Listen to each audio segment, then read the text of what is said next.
Your practice might be growing while hidden costs quietly cutting into your profit margin. Today, joining me is Ibrahim Ashmawey, founder of Golden Profit Group, a former Wall Street investment banker and a healthcare cost-saving expert with over 15 years of enterprise transformational experience. Listen as we uncover how to spot operational waste, calculate the true cost of every service, and stop scaling financial inefficiency.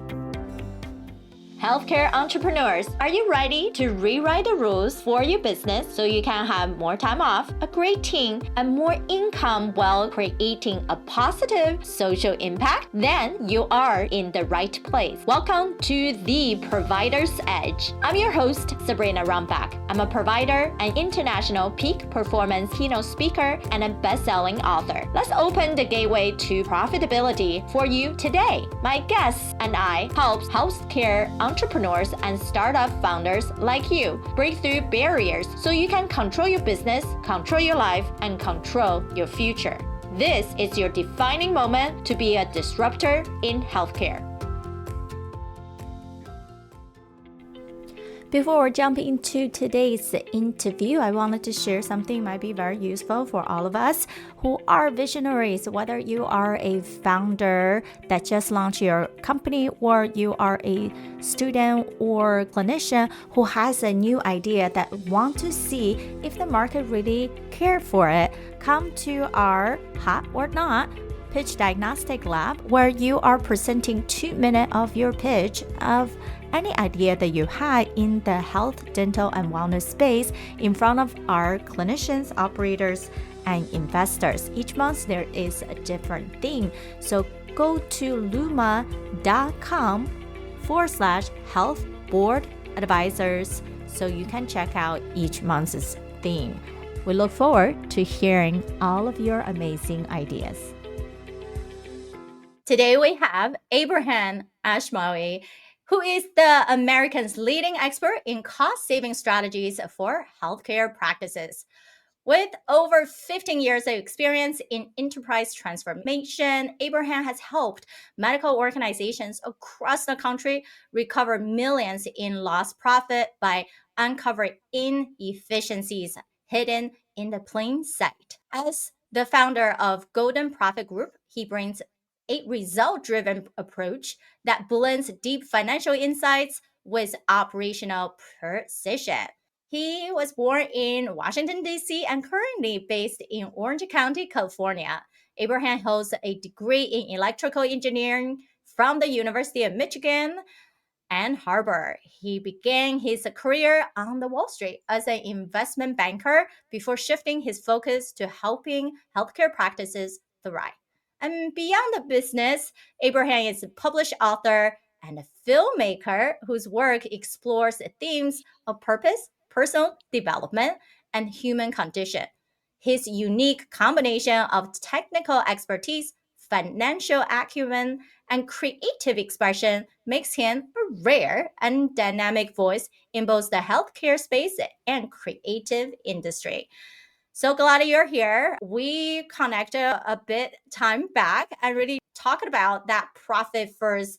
What does that lean business actually means? And I believe in that early stage of startup, when they use the word lean, they're not really using it correctly in their head. And how to figure out how do you contribute financially intelligence, but actually create enough ROI and knowing what's not to waste or capturing what they don't even know has been in a waste. I think that's something that every single startup, every single business, right? Doesn't matter if you have one clinic, multi-clinic, you are an online practice, no matter what, those are the things that most people are never taught to think that way. And most people, we also say they never probably trying to see a balance sheet, right? Like they don't even know what they're looking for. And then you have the people on the other spectrum. They're documenting everything. They're trying to project everything. Mhm. There, I'm like, you're over projecting that. It takes anywhere 3 months to try anything new, to go to a new campaign.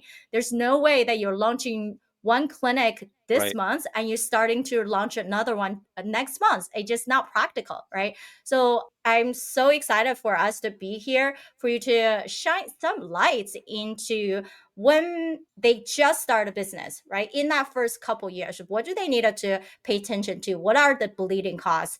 Versus people are a lot more established, right? Sometimes they get too used to how they do things, and then they're not really diving deeper into where they should be catching the things they just never know, right? So I wanted to really also take a moment for you to introduce a little bit more on that personal Right. side of why making the switch, right? You working Wall Street, investment banking, very different dynamic. How you decided to make that shift also for helping the individuals, practitioners, and business owners now. Yeah, absolutely. Well, first of all, thank you for having me on. I really appreciate the invite and the conversation. And, starting, I guess, with the latter question of what brought us to Golden Profit Group and why it is that we really wanted to start this endeavor. My degree was in engineering, and I found a love in finance, which is why I started working in investment banking. And slowly I found myself looking at numbers in a different way because I was an engineer at heart. So I brought both the financial and the engineering pieces together. And I started looking in a couple different industries, and I found a home in healthcare because I found that industry was perhaps the most removed from the financial aspect. Healthcare is so into the science and keeping up with every single new idea and every single new discovery out there. And recently, as all of your work has been doing, bringing in technology as well, right? But where there was a huge gap was understanding that if you don't have a good financial background, you're not following the right fundamentals, you may have amazing ideas and amazing work, but you may not be able to sustain the industry, sustain your business in the industry. And unfortunately, we've seen situations like that. We've seen companies and startups that have been doing such amazing work and their quality is so good, but they lack certain fundamentals. And so, unfortunately, they don't continue. Yeah, exactly. That's when people start, usually they come to us, they're either in the valley of death, right? They're like, we made progress, we've been going for a few years, but now it feels like whoever is our ideal client is not exactly the right person, or we're just not making the most out of it, right? Or they're like, oh no, no, Sabrina, let's just get us start raising capital, right? So we can Right. survive, we can just go to the next iteration. Maybe we just need to make our product service better. I'm like, you're probably missing something else, right? Like right in Mhm. that middle of what do you need to make a decision. It's never just like, oh, let's make a decision, raise more capital, or go figure out making more revenue. Clearly, you haven't gotten there. And most of the time, it is those financial numbers doesn't make sense, right? Or Right. they will present to conversation, right? I always love to ask this for people. I feel like sometimes they get annoyed because I'm like, but what are they saying to you then? If you have all this Mm, investor conversation, why did they not write check? What have they been saying to you? And right. most of them will always say, oh, they're very encouraging. I'm like, that's great.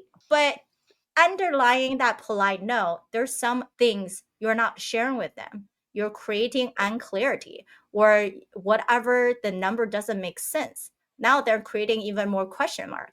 And anytime people have question mark, they have fear, right? So when you're seeing and working with these, whether it's a startup side or the practice side, what do you think Yeah. are some of the critical things they're truly just not seeing and then falsely believe they have a good model? Right. So, two very different worlds, the startup world versus the very well established companies. And when we're talking about the startups, I've seen two different kinds of entrepreneurs. One who is not looking at the bottom line and not looking at the profit, right? These are the people that believe that I need to have a proof of concept. Let me be able to have my service or product, sell it, actually have somebody buy it, because all an investor wants to see is that somebody wants to buy my product, and they believe that's enough. They're not pausing to think, this product, how much is it truly costing me to create? And then how much am I selling it for? They believe that so long as I'm able to scale it, I'm going to have the profit when I scale. But if you have the inefficiency with one product, you're going to have that same inefficiency with a million sold. And unfortunately, it's not like the inefficiency gets smaller, it's going to continue to scale as you are scaling revenue. So if you don't fix the problem from day one, you're not going to be able to fix it in the future. It's going to be much, much, much harder. And you may not even, unfortunately, get to a future. And that comes, with small practices. I've even seen this with multi-billion-dollar companies, to when they finally decide, you know what, we are going to start creating new products with BEX, business excellence, right? The business excellence team that they literally created full on teams to make sure that when they have a new product, a medical device, even a pharmacy or whatever, from day one, we are taking profit into the conversation. And then you have the other people that are so focused on the profit that they are sacrificing quality before they even have their first product. And those are the people that are, and I'm sure you've seen and come across this, people that are coming into the business just for the money and the cash flow and the profit, rather than actually having something that can be innovative and change the world. Yeah, you have to find a middle ground because we're seeing a lot of founders coming to us. They're very impact driven. So Mhm. when people are impact driven, I say, stop giving me a minimal viable product. That just means you have something you Right. can demo. You need to give us a minimal sellable product. So tell me if you already spoke to at least 100 people who are potential buyers for you, whether those are physicians that can represent the services to their community, or your end user are the people that are actually using it, right? Let's say a pelvic Right. floor exercise, right? To prevent inflammatory changes. Do you have a platform for people to engage, discuss, or have even leverage influencers who already have personal story, patient advocate, right? To really get into these deeper conversation to prove the market is already there. Mm. Otherwise, who are you to do this? Because then you're just gonna be a best kept secret. Due to exactly what Abraham you're saying, many people who are scientific mind, they believe in order for them to sell, all they have to say is, I'm from MIT, I'm from this other institute, I have all this degree, I'm the first in research. It's great that you are the first or you're the unique, but do people actually need it? Is it that much easier, cheaper, better, and more practical than the solution existing out Right. there? If it's too Exactly. hard for people to make another movement, then why would they spend the money, energy to learn about what that is? And I do believe sometimes founders have the tendency of what you mentioned, not thinking profit first. If I just pour everything out, I can make enough for the beginning to show that it's viable, right? And then something will come back. But we know viability is never the same as sustainability and it's never the same as scalability. And I think most of the time Right. people mistaking what is true scalability, right? Scalability should be you have the same capital, the same people, the same resource, and you can produce double, triple, quadruple of output. Hmm. If you have to put more things in there, you're not scaling. That's simply putting more for exchange or growth. That's not the same Right. thing, right? So Right. when you are thinking about supporting these companies and figuring out where they can save, where they can actually improve the financial intelligence, where do you get started first? So we get started with two things. Okay. After we understand the business and what they believe the problem is, like we have to ask them, what do you think the issue is? Right. And then we're able to kind of contrast that. But we really start with two simple things. Number one, what is it truly costing you to create your product or service? Just to be very, very simple, if somebody is selling, a pill, and you ask them how much is it costing you to produce this pill, they simply talk about the pharmacy they're getting it from and here's how much it's costing me. They're not taking into account every single person who touches it and their billable hours and everything from the AC to the electricity. Every single second that pill is living somewhere, it's costing you money. Are you rolling that all up into your cost to understand how much you should be actually selling it at the end of the day? So how much is your product or service costing? That's where we start. And number two, we also look at what is your current cash flow looking like? Where is your money currently going? And that's where it gets surprising. And, even you or I'm sure we're guilty of, when we look at our financial expenses at home, we say, oh, I didn't realize that I have, three subscriptions to Netflix instead of one. Here's our key takeaway so far. Scaling does not fix a weak financial model. It makes the problem more expensive. Abraham reminded us to understand the true cost of delivering each product, while I challenged founders to move beyond a minimum viable product and prove they have a minimal sellable one. Before you add more people, tools, or capital into your company, your practice, confirm that customers will pay and that every sale actually going to increase your margin. Now, before we jump into the second to third of our conversation, let's take a quick pause. I want to invite you, whether you are a founder who already ran a Series A above company, or you are a organizational leader, a clinician who wanted to showcase what you have been building, who you have been serving, and the system that you have been improving in the space, then go to theprovidersedge.com to apply to be a speaker on our podcast. But people don't normally audit where their money is going, and they don't even think about it. And sometimes it's because when times are good, you don't need to, right? So a lot of companies, even the ones that are making money, when they start looking at their financials, they start realizing, wait a second, I am just funding a payroll machine. When cash is flowing, I'm not even looking at it, and so much money is being wasted. And it's not that it's going towards anything good, it's literally just being thrown away.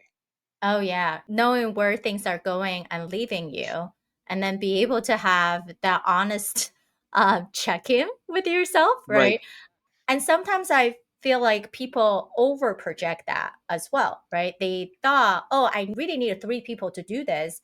Actually, if Hmm. you think about the workflow, you're thinking about how things can be done, you don't need three people. It's probably one person job. How are people demonstrating their value and then how they performance? Do you even have any KPI to track that, right? Yeah. I think financial and operation always go hand in hand. And then you start adding into the other factors of marketing sales, right? Where people pour a lot of their money too.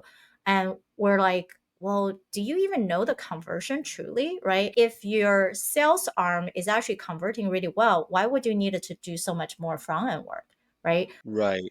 So it's really first is thinking about the cost, unit economics on cost per patient, right? Cost Hmm. per service. And then what's the lifetime value of that? And then where your money coming in and out, right? The cash flow. Now, do you feel like I also had startup telling me, oh, Sabrina, you're asking for those numbers, but we're not there yet, right? We're just on the pilot phase, demo phase. But to me, isn't it that even you're in that early stage, you should still be able to know what's your manufacture cost or anything that's within that pipeline. So when you are turning on the funnel to get a lot of people using the services or product, you actually should know what the cost unit economic of today to be able to know where the future come from. Yeah. Yeah. It really goes back to the lemonade stand. Okay. If you want to sell lemonade in the street, the most thing people think about is, do I have lemons? Do I have sugar? Do I have cups? Do I know how to make lemonade? Is it going to taste good? Okay. Where am I going to stand to sell it?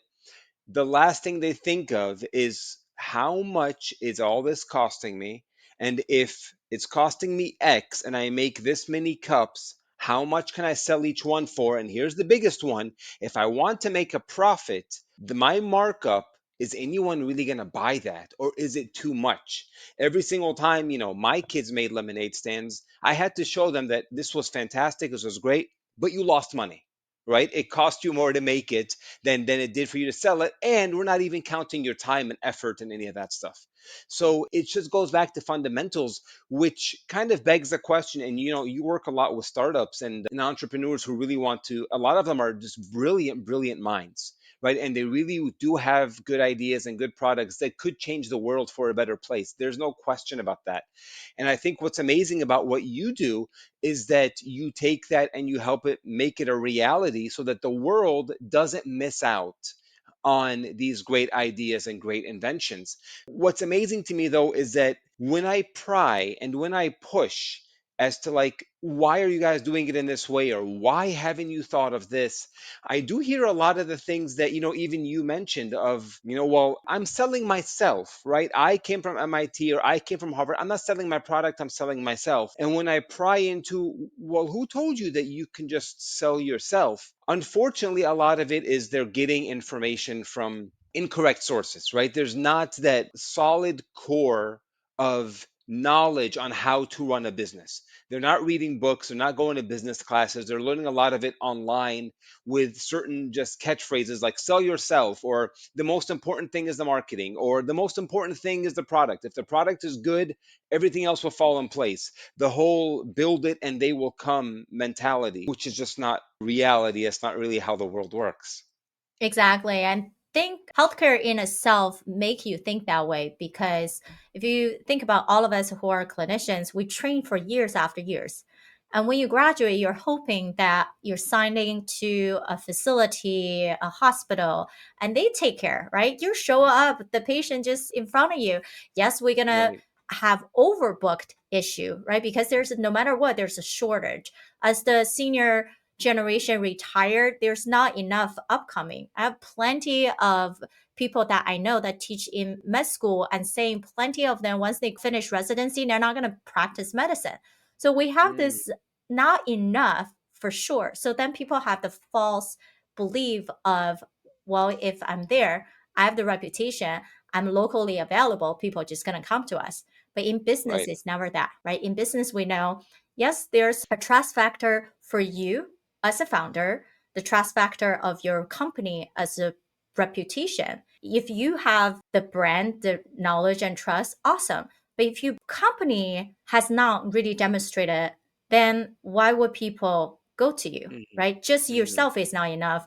And I think as an investment perspective, I'm curious about when you were investing at the same time, we always think if there's only a one shiny object, right? The shiny star, which is the founder of the company, but no one mhm, else. We don't really see the true support system behind her or him. We actually don't truly believe in this company, right? It's just one person that can burn out, something happened to it, and what's going to happen, right? right. And then finally, it's the product service. That means we do need to see all the pilot, all the research, all that stuff, right? So was that similar to when you think about financial stability and investment? That really is one of the critical things that everybody looks at.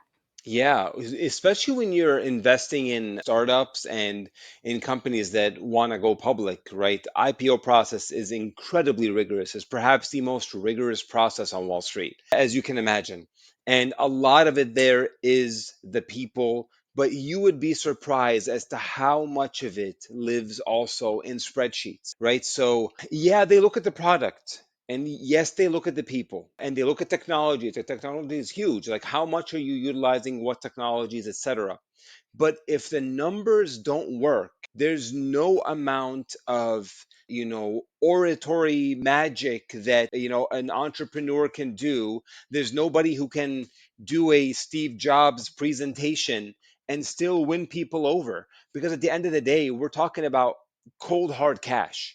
And people will not give you their money based on dreams and promises, right? And it always goes back to that story of Walt Disney, right? Like, he greatly succeeded building Disneyland, but he could not get the investments for it because nobody wanted to invest in a dream. They needed to see actual money. So he had to put his own money into building it, which is perfectly fine if a person wants to back themselves up and do that. But obviously, it's incredibly difficult, especially in today's world. So if the numbers don't work and you haven't done your research and you haven't done that prep, it's not going to continue like that. Right, exactly. And I think that's why nowadays we all want to see the founders have some skin in the game, right? If Yeah. you have put your own money into it, you got people, family, friends crazy enough to trust you, right? You have something going, then people will see. And then the next exactly thing is, where's your number? Does that make sense? Do you have the people that actually prove to us you can deliver all the proposal that you're going to do, right? And you're just not Right. throwing random numbers out there. And then is that whole ultimately, do you have the infrastructure to actually do it? I think no matter what, there's multiple component of what make success a true success. And I think that's the difficult thing, right? For many of us is like, how do you find the right company? And sometimes it's like they always come to us, but then it's about how do you really only support the people that you truly see they have it together for us to Hmm. take it to revenue and then give them that double and triple of the result in the next couple years, right? Otherwise, I feel like investment is a long game, right? Like a business Hmm. is a long run. It's never just like, oh, I'm so fed up about the hospital system, my practice. Right. Let me just open up a practice myself and I can do it better. And sometimes, yes, is that whether you truly can be a stakeholder mindset versus the employee mindset.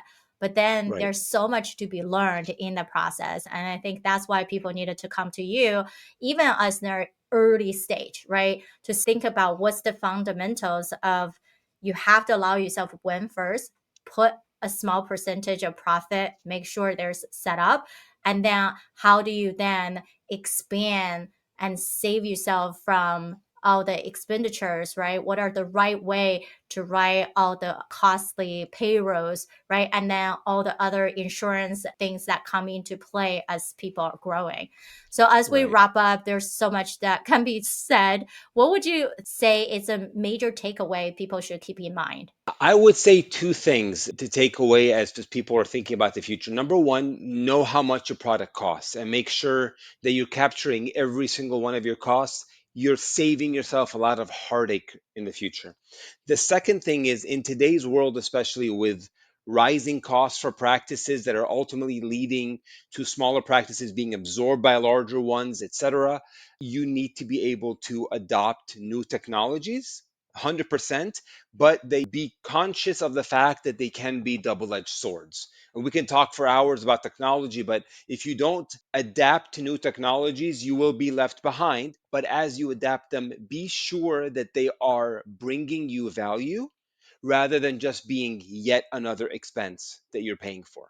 Yeah, exactly. Yeah. How well would that help you in the entire workflow, right? Right. And Exactly. what's the true outcome for you, your patients, and whatnot is the whole system?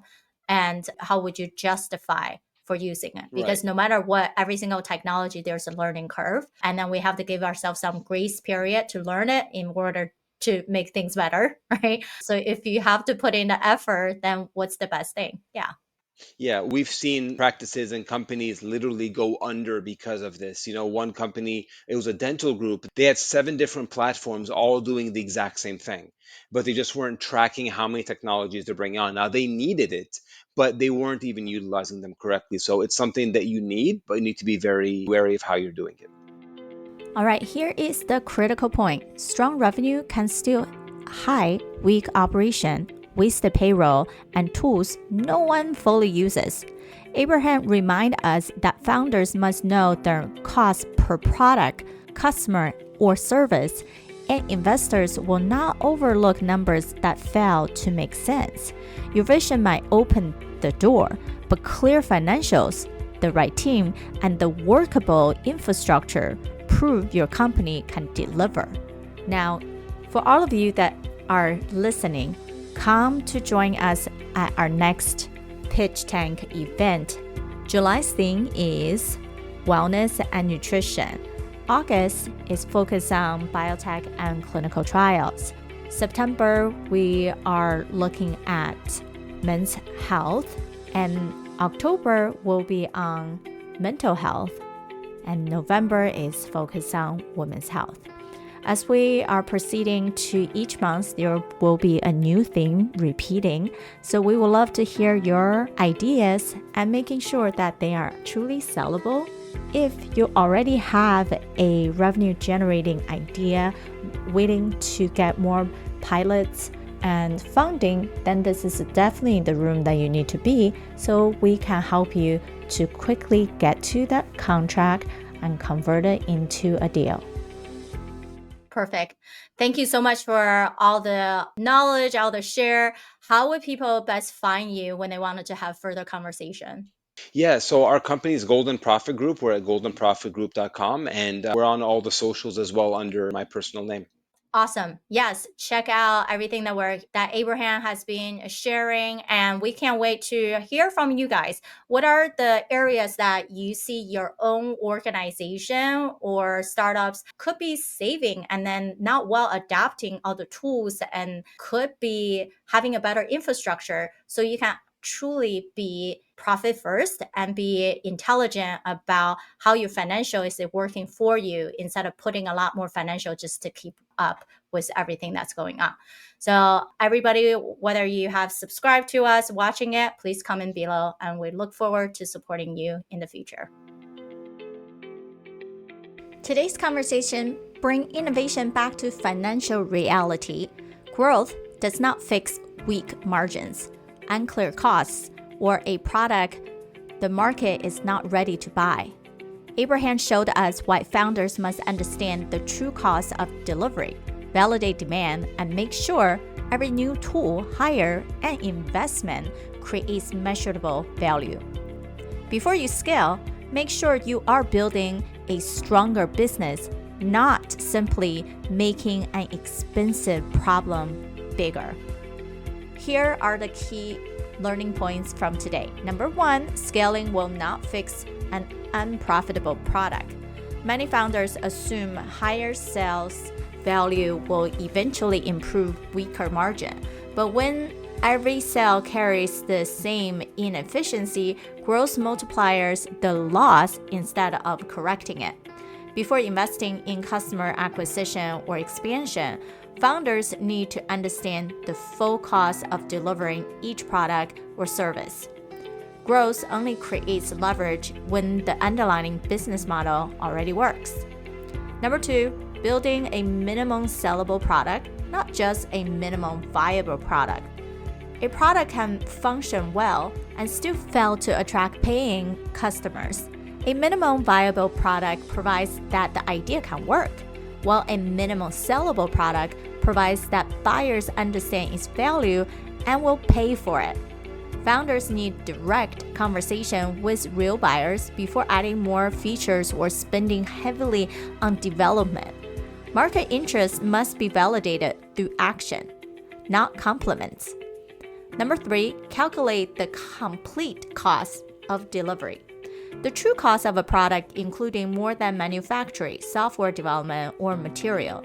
It may also include staff time, implementation, training, compliance, customer support, facility usage, and every person involved in delivering that product. These hidden expenses can quickly reduce margin, especially in healthcare. Founders need to complete cost picture before setting price for forecasting profitability. Number 4, do not let revenue hide operational waste. Strong revenue can make an inefficient company look healthier than it is. Duplicate software, unclear roles, oversized team, and unmeasured marketing expenses might continue unnoticed while cash is coming in. Founders should regularly examine what each major expense contribute to growth, delivery, or customer outcome. Visibility helps leaders reduce waste without cutting the resources that actually creates value. Number 5, clear financials reduce investor uncertainty. A compelling mission might attract an investor's attention, but unclear numbers often stop the conversation from moving forward. Investors want to understand margins, delivery capacity, market demand, and the company's path to sustainable return. When founders cannot explain these areas clearly, perceived risks increases. Strong financial clarity makes it easier for investors to trust both the opportunity and the leadership team. Number 6, technology cannot create more value than cost. Adapting new technology is necessary, but adding more tools does not automatically improve a business. Each platform should solve a defined problem, improve capacity, reduce friction, or produce a measurable return. Without a clear purpose and adoption plan, technology can become another recurring expense that quietly drains cash. Founders should measure value before renewing, replacing, or expanding any system. Which expense inside your company right now would be hardest to justify if an investor asks you to prove its measurable return today? Thank you for listening. Remember, the positive change we're seeking starts right here with me and you. If you are a fan of the show, or if you are just having struggles or success that you're either experienced in the past or are experiencing now in the healthcare industry, these matter to all of us. I want to hear from you. Visit SabrinaRunbeck.com/connect and send me a direct message. Talk soon.